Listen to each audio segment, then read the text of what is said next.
Let's continue our car example and let's create a simple program in which we will create the class car.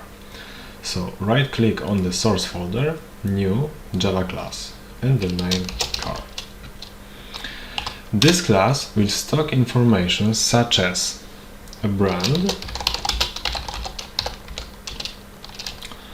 a model,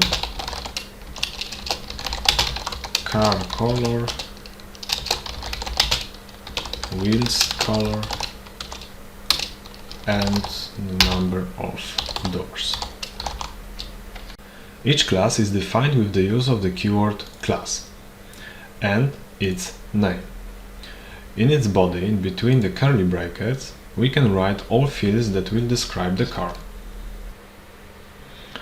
Since we defined the class car, now we can use it in other areas of our program as a sort of variable type. Types defined based on classes will be called object types. As far as the declaration goes, it is in fact identical to the one for the primitive types. However, the initialization looks a bit different. In this case, literals, for example 2, A, B, C, D, etc. don't exist, and instead we have to create a new object using the operator new. Creating an object type variable, declaration and initialization schematically looks like this, which in our case corresponds with this. Let's create a test class called carMain with the method main. And now we just need a car.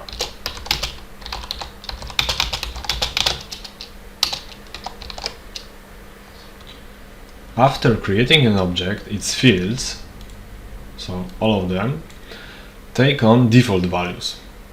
But we can modify them just like variables, referring to them using the dot operator. We take our variable name,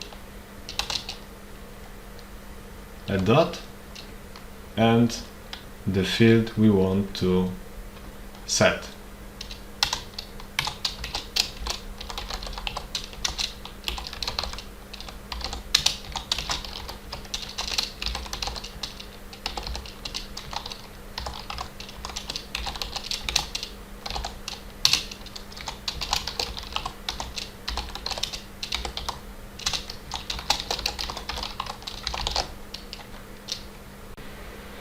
A class is a draft, on the basis of which we can create a lot of instances, so called objects, independent from one another, which will be specific examples of this class. Nothing's holding us back from expanding our code by creating a few objects of the type car. So we can add a Honda,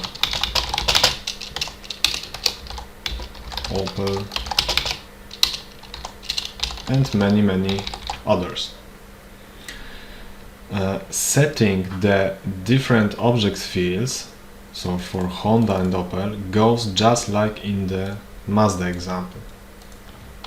For example, we take now variable Honda, brand,